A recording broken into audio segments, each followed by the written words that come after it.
다 함께 기도하심으로 10월 30일 수요일 매일 예배 시작하겠습니다. 기도합니다. 하늘에 신령한 것으로 또 땅에 기름진 것으로 우리를 축복해 주시는 하나님, 오늘도 이 시간 우리의 걸음을 인도하셔서 주의 말씀 앞에 나오게 하시니 감사합니다. 오늘도 이 매일 예배를 통하여서 예수 그리스도의 십자가의 사랑과 하나님의 놀라우신 은혜를 맛보는 귀한 시간 될 수 있도록 하나님 함께하여 주시옵소서. 하나님, 정말 우리 교회가 하나님의 은혜 가운데 지금껏 우리가 하나님께 예배할 수 있는 처소로 삼아주시고 또 이 지역에 귀한 등대와 같은 역할을 감당케 하시니 감사합니다.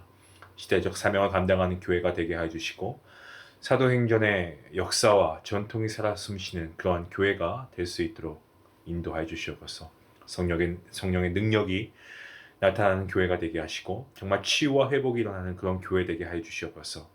복음 전파에 앞장서는 교회, 우리 중앙교회가 되게 하시고 온 나라와 민족과 열방의 복음화를 위해서 달려가는 정말 영적인 그러한 전진 기지가 우리 교회가 되어서 정말 믿음의 거룩을 나타내며 또 하나 우리가 앞으로 다음 세대에 믿음의 거목들을 배출시킬 수 있는 그런 영적 교육의 산실이 되는 교회가 되게 허락하여 주시옵소서. 교육 부서마다 하나님께서 축복하여 주시고 아버지 모든 교육 부서가 정말 그 수가 부응되는 것도 감사하지만 날마다 이 아이들이 믿음으로 잘 자라가서 정말 다음 세대가 하나님 기뻐하시는 거룩한 주의 용사들로 세워져 갈 수 있기를 간절히 원합니다. 하나님 이들을 주님 손에 의탁하오니 주님께서 이들에게 함께 하시고 동행하여 주시기를 간절히 소원합니다. 아버지, 우리가 드리는 매일 예배뿐만이 아니라 모든 예배를 위해서 하나님 기도합니다. 예배가 예배되게 하시고 말씀을 통하여서 정말 메마르고 갈라진 우리의 성령 심령 가운데 정말 흡족한 은혜의 비가 아버지 우리가 이 매일 예배를 통하여서도 항상 채워지게 허락하시고 우리가 하루 시작하거나 마무리할 때 말씀과 동행하는 인생이 얼마나 축복된 인생인가, 우리가 이 말씀을 믿고 순종하며 나아갈 때에 그러한 약속의 축복들을 우리가 맛볼 수 있도록 하나님께서 함께해 주시고 우리가 드린 예배가 정말 형식적으로 드린 예배가 되지 않게 하시고 성령의 인도하심을 받는 거룩한 예배, 그래서 하나님이 기뻐하시고 흠양하시는 예배가 될 수 있도록 인도하여 주시옵소서. 몸이 약한 자에게 강함을 주시고 병든 자에게 나음을 주시고 아버지 상처받은 자에게 치유하시는 하나님의 놀라우신 은혜와 회복의 역사가 아버지의 이 예배에 참여하는 모든 분들에게 함께 하시길 간절히 바라오며 이 모든 말씀 예수님의 이름으로 기도하옵나이다. 아멘. 찬송가 320장 함께 하시겠습니다.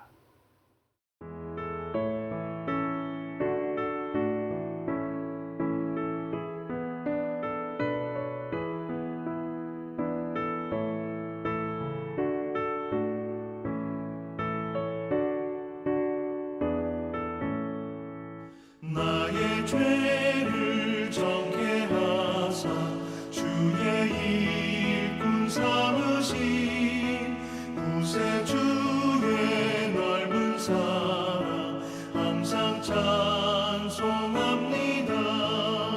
나를 일꾼 삼으신 주 크신 능력 주시고 언제든지 주 뜻대로 사용하여 주소서. 내게 부어주시려고 은혜 예비하신 주의 은혜 채워주사 능력 있게 하소서. 나를 일꾼 삼으신 주 크신 능력 주시고 언제든지 주 뜻대로 사용하여 주소서.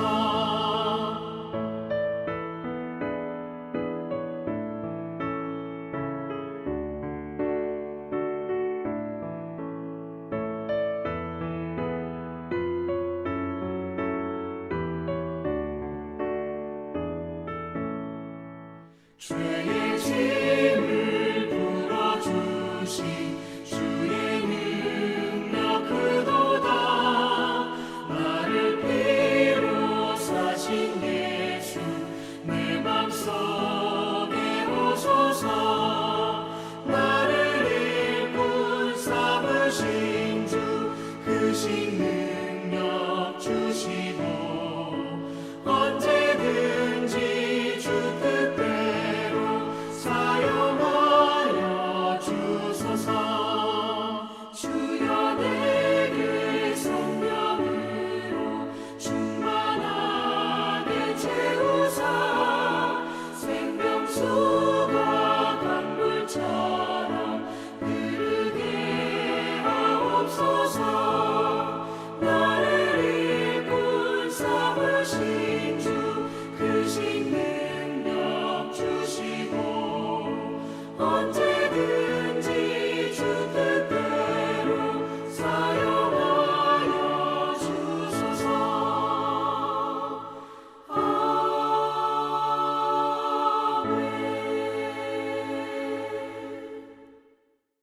오늘 하나님께서 주시는 말씀은 갈라디아서 6장 1절부터 10절까지 말씀입니다.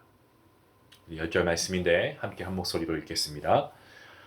형제들아, 사람이 만일 무슨 범죄한 일이 드러나거든 신령한 너희는 온유한 심령으로 그러한 자를 바로잡고 너 자신을 살펴보아 너도 시험을 받을까 두려워하라. 너희가 짐을 서로 지라. 그리하여 그리스도의 법을 성취하라. 만일 누가 아무것도 되지 못하고 된 줄로 생각하면 스스로 속임이라. 각각 자기의 일을 살피라. 그리하면 자랑할 것이 자기에게는 있어도 남에게는 있지 아니하리니 각각 자기의 짐을 질 것이라. 가르침을 받는 자는 말씀을 가르치는 자와 모든 좋은 것을 함께하라. 스스로 속이지 말라. 하나님은 업신여김을 받지 아니하시나니 사람이 무엇으로 심든지 그대로 거두리라. 자기의 육체를 위하여 심는 자는 육체로부터 썩어질 것을 거두고 성령을 위하여 심는 자는 성령으로부터 영생을 거두리라. 우리가 선을 행하되 낙심하지 말지니 포기하지 아니하면 때가 이름에 거두리라. 그러므로 우리는 기회 있는 대로 모든 이에게 착한 일을 하되 더욱 믿음의 가정들에게 할지니라. 아멘. 오늘 본문 그리스도인 공동체가 이 믿음의 공동체가 가져야 할 믿음의 태도, 믿음의 자세에 대해서 증거하고 있는 말씀의 내용입니다. 갈라디아서는 율법주의에 대해서 경계하고 있는 것을 우리가 계속해서 말씀을 통해 보고 있습니다. 율법주의의 큰 특징이라고 한다면 사람을 굉장히 얽매입니다. 자유하게 하지 않고 계속 올가매는 거죠. 그래서 율법주의는 실패의 길로 갈 수밖에 없습니다. 자명한 결과입니다. 그런데 오늘 말씀은 다른 법을 말합니다. 2절 말씀 보시면 너희가 짐을 서로 지라. 그리하여 그리스도의 법을 성취하라. 율법이 아니고 그리스도께서 우리에게 주신 법, 그러니까 주님께서 주신 삶의 원리를 따르면 실패하지 않습니다. 거기에 대한 실천 사항이 서로 상대의 짐을 지라는 거죠. 덜어주는 것이라고 말씀하고 있습니다. 그런데 시편 55편 22절 말씀해 보시면 이렇게 쓰여 있습니다. 내 짐을 여호와께 맡기라. 그가 너를 붙드시고 의인의 요동함을 영원히 허락하지 아니하신다. 우리의 짐을 하나님께 맡기라고 권하고 있습니다. 맡기다. 이거 문자적인 의미는요. 맡긴다고 했을 때 던지는 겁니다. 그러니까 우리의 짐을 하나님께 던지면 흔들리지 않을 수 있습니다. 하지만 그 짐을 던지지 못하면요. 그 짐을 들고 있기 때문에 주님을 신뢰할 수 없습니다. 그래서 인생이 흔들리게 됩니다. 또 주님께서는 마태복음에서 이렇게 말씀하십니다. 마태복음 11장 28절 수고하고 무거운 짐진 자들아 다 내게로 오라. 내가 너희를 쉬게 하리라. 우리 주님께서도 우리가 주님께 가면 주님께서 우리의 짐을 져주셔서 우리를 쉬게 해주신다고 말씀하십니다. 자, 그런데 왜 사도 바울은 우리의 짐을 서로 지라고 말씀하고 있겠습니까? 이유가 뭘까요? 바울은 구약 성경에 이런 말씀이 있다는 사실을 몰랐기 때문에 그랬을까요? 아니면 바울이 예수님께서 공생애를 보내실 때 직접 그가 본 적이 없으니까 예수님께서 하신 이 말씀을 듣지 못해서 그런 걸까요? 이 말씀에 대한 답변은 고린도 후서에 보시면 7장 5절부터 6절과 7절 말씀, 이 말씀에 대한 답변이 나오는 말씀입니다. 이렇게 기록하고 있습니다. 우리가 마게도냐에 이르게 되었을 때에도 우리 육체가 편하지 못하였고 사방으로 환난을 당하여 밖으로는 다툼이요 안으로는 두려움이었노라. 그러나 낙심한 자들을 위로하시는 하나님이 디도가 옴으로 우리를 위로하셨으니 그가 온 것뿐 아니요 오직 그가 너희에게서 받은 그 위로로 함께 위로하고 너희의 사모함과 애통함과 나를 위하여 열심히 있는 것을 우리에게 보고함으로 나를 더욱 기쁘게 하였느니라. 하나님께서는 바울에게 꿈이나 환상을 통해서 말씀하셨습니다. 그렇게 하신 적도 있지만 바울이 마게도냐에 있을 때는 디도라고 하는 인물을 보내서 위로해 주셨습니다. 바울은 디도가 온 곳이 하나님께서 자신을 위로하기 위해서 보내어 주셨다고 믿었습니다. 하나님께서는 당신의 역사를 펼치실 때 대부분의 사람을 통해서 행하시는 일들이 많이 있습니다. 그래서 본문에서 우리가 서로 짐을 져주는 것이 바로 그리스도의 법이 어떤 그리스도의 법의 성취, 그런 것으로 우리가 보는 것이 맞습니다. 자, 그런데 5절 말씀이 이렇게 증거합니다. 5절 말씀에 각각 자기의 짐을 질 것이다. 이제는 자기 짐은 자기가 져야 한다라고 말씀하십니다. 2절과 5절을 이렇게 합해서 정리하면 자신이 져야 할 짐은 자신이 지면서 다른 삶의 짐을 나누어서 질 수 있어야 한다. 그러한 내용입니다. 만약 자기 짐만을 지고 다른 사람의 짐을 함께 져주는 삶에 대해서 뭐 무관심하거나 외면하는 사람은요, 바르고 건강한 그리스도인이 될 수 없습니다. 그런 사람은 주님께서 자신이 해결할 수 없는 짐을 대신 주었다는 것을 알지 못하는 사람이라고밖에 할 수 없죠. 반면에 자기 짐을 스스로 지려고 하지 않고 다른 사람에게 의존하려고만 맡기려고만 한다면 그런 사람은 공동체를 깨는 사람이죠. 쉬운 예로 우리가 축구팀을 예를 들어보면 개인이 잘해야 하는 것도 많습니다. 예, 명문 구단에 가면 정말 유명한 플레이어들이 꼭 있죠. 근데 한 사람만 아주 잘한다고 해서 명문 구단이 되는 건 아닙니다. 축구는 혼자만 하는 경기가 아니고 11명이 하는 경기이기 때문에 그렇습니다. 제 아무리 뛰어난 축구팀이라고 해도 한 명으로 뛰어난 축구팀이 될 수는 없습니다. 뛰어난 축구팀이 되기 위해서는 자기의 위치에서 그 역할을 잘 감당해야 되고 뿐만 아니고 다른 팀메이트들과 같이 함께 협력할 수 있어야죠. 도울 수 있어야 됩니다.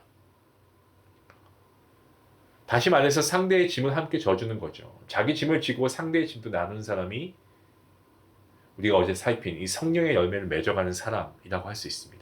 그러면 우리가 실제로 문제를 가진 사람을 접하게 되었을 때 어떤 방법으로 해야 하는가? 여기에 대해서 이렇게 말씀하고 있습니다. 본문 1절 말씀에 형제들아 사람이 만일 무슨 범죄한 일이 드러나거든 신령한 너희는 온유한 심령으로 그러한 자를 바로잡고 너 자신을 살펴보아 너도 시험을 받을까 두려워하라. 이 죄를 범한 사람 어떻게 하라고 합니까? 바로 잡아줄 것을 말하고 있습니다. 바로 잡다. 이것은 원상으로 회복시킨다의 뜻을 가지고 있는 그러한 카타르티조라고 하는 그러한 원어의 의미입니다. 다시 말하면 어떤 일이 일어나기 이전의 상태가 될 수 있도록 도와주는 거죠. 원래 있었던 상태들. 또 이 단어는 이 어떤 탈골을 치료할 때도 사용했던 그러한 단어입니다. 어깨 뼈가 이렇게 빠졌다라고 하잖아요. 어깨가 빠졌다라고 했을 때 병원이나 혹은 이 뼈를 다시 이렇게 원위 치료해주는 접골원에 가면은 원래 뼈가 있는 곳에 바로 끼워주지 않습니까? 그때 바로 잡다 이 단어를 사용합니다. 또한 신약 성경 마가복음 1장에 보시면 예수님께서 야고보와 요한을 제자로 부르시는 장면 나오는데 그때 그들이 그물을 깃고 있었어요. 근데 그들은 그 그물을 깁다와 그리고 바로 잡다. 이게 같은 단어예요. 그물을 깁다, 바로 잡다. 이게 같은 단어입니다. 어부는 물고기 잡기 위해서 해가 뜨기 전에 어두울 때 배를 타고 나갑니다. 그리고 날이 밝으면 돌아와서 그물을 다 손질합니다. 해초류 같은 게 있으면 제거하고 또 혹시라도 그물이 찢어지거나 이런 것이 발견되면 꼭 깁습니다. 왜냐하면은 원래 상태로 해 놓아야지만 다음날 물고기를 또 잡을 수 있기 때문이죠. 그래서 대부분의 영어 성경은 바로 잡다 이것을 회복하다, restore 이렇게 번역하고 있습니다. 그런데 그렇게 바로 잡아주는 회복하게 해주는 것은 신령한 너희가 해야 한다라고 얘기하고 있습니다. 즉 그런 일은 특정한 사람만의 역할이 아니고 그리스도인이라고 한다면 모든 그리스도인들이 해야 할 역할이라는 거죠. 모든 그리스도인들이 성령의 열매를 맺는 사람이 되어서 이 일을 할 수 있어야 한다라고 말하고 있습니다. 그래서 모든 그리스도인은 영적이어야 합니다. 우리가 영적인 사람이 되는 것, 올해 우리가 정말 많은 것들을 하지만 말씀을 많이 읽지 않습니까? 말씀을 더 암송하고 정말 영적인 사람이 되려고 하는 거예요. 그리고 우리가 예배할 때 영과 진리로 예배하는 사람이 되길 원하지 않습니까? 그러한 예배자가 되어야 되죠. 이러한 사람이 될 때에 나만 사는 것이 아니고 다른 사람도 살립니다. 내가 영적인 사람이 될 때. 그런데 서로 짐을 져서 그리스도의 법을 성취하려고 하지 않고 자기 기만에 빠진 사람에 대해서는 또 이렇게 경고하고 있습니다. 그 말씀이 3절과 본문 4절 말씀에 나오는데요. 이런 겁니다. 우리말 속담에 빈 수레가 더 요란하다라는 이러한 격언이 있지 않습니까? 서양 속담에서는 텅 빈 배가 가장 큰 소음을 낸다 이렇게 표현하거든요. 근데 자신이 가득 채워지지 않은 수레이고 가득 채워지지 않은 배임에도 불구하고 가득 찬 수레, 가득 찬 배라고 생각하는 것은 이건 결국에 자기를 속이는 건 아닌가요? 자신이 가득 차지 않았음에도 가득 찬 것처럼 행동할 때 그것이 속이는 것이라는 것을 가장 빨리 가장 잘 아는 사람은 바로 맞습니다. 자기 자신입니다. 그래서 더 과장하고 그래서 더 포장합니다. 그렇게 나아가다가 그 인생은 결국 무너지고 말죠. 그래서 바울은 자기의 일을 살필 것을 말하고 있습니다. 그리고 자랑은 자기가 자기에게만 하는 거지 남에게 하는 것이 아니라고 합니다. 본문 6절부터 10절까지의 말씀은 선행에 대해서 얘기합니다. 어떤 선행이냐면 꾸준하게 하는 선행을 얘기하고 있죠. 6절 말씀에 가르침을 받는 자는 말씀을 가르치는 자와 모든 좋은 것을 함께하라. 가르침을 받는 사람은 말씀을 가르치는 사람과 모든 좋은 것을 함께 해야 합니다. 왜냐하면 가르치는 사람이 전하는 말씀이 가장 좋은 것이기 때문에 그렇습니다. 그래서 가장 좋은 것인 하나님의 말씀을 가운데 두고 가르침을 받는 사람과 가르치는 사람이 좋은 것을 함께하는 것은 마땅한 것입니다. 7절과 8절 말씀입니다. 스스로 속이지 말라. 하나님은 업신여김을 받지 아니하시나니 사람이 무엇으로 심든지 그대로 거두리라. 자기의 육체를 위하여 심는 자는 육체로부터 썩어질 것을 거두고 성령을 위하여 심는 자는 성령으로부터 영생을 거두리라. 한 농부가 같은 땅에서 농사를 짓는다면 그 수확은 어떤 씨앗의 품종, 품질 혹은 그 양에 따라 달라질 수 있습니다. 콩을 심으면 콩이 당연히 거두어지고요. 팥을 심으면 팥을 추수합니다. 사과 씨앗, 당연히 사과를 열매를 맺고요. 감씨를 심으면 감을 걷습니다. 콩 나무인데 콩 나고 팥 심은데 팥 난다는 속담이 있듯이 콩 심었는데 팥 거두는 일이 없습니다. 반대로 마찬가지고요. 사과 씨앗을 심었는데 감이 날지도 않고 그걸 기다리거나 이러지는 않습니다. 그건 어리석은 거죠. 심은 콩이나 팥이 건강한 것이면 잘 여문 콩과 팥을 거둘 것이고요. 부실한 것을 심으면 또 실하지 못한 결과를 거두게 될 것입니다. 씨앗의 질이 중요한 거죠. 또한 2마지기의 땅에 심은 곡식 2마지기 양만큼밖에 안 납니다. 하지만 5마지기의 땅에 심은 것은 5마지기만큼 거둘 수 있습니다. 과수원이 100평이면 거기에 해당하는 만큼 거두고요. 1000평이면 거기에 해당하는 만큼 거두는 거고요. 세상의 법칙, 영적인 법칙도 동일합니다. 학생이 시험 공부할 때 당일치기 한다고 했을 때 글쎄요. 그렇게 해서 좋은 성적 거두는 사람은요. 저는 못 봤습니다. 시험을 앞두고 10시간 공부했을 때 그리고 100시간 공부했을 때 100시간 했을 때 좋은 성적을 거두는 것 물론 열심히 한다는 조건 하에서 이것은 하나님의 법칙입니다.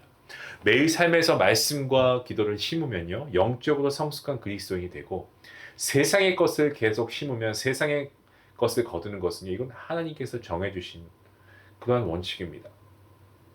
오늘 본문 특히 7절 말씀에 업신여기다의 문자적인 뜻이 있는데 이건 이 사람의 코를 비튼다라고 할 때 그 비틀다의 의미입니다.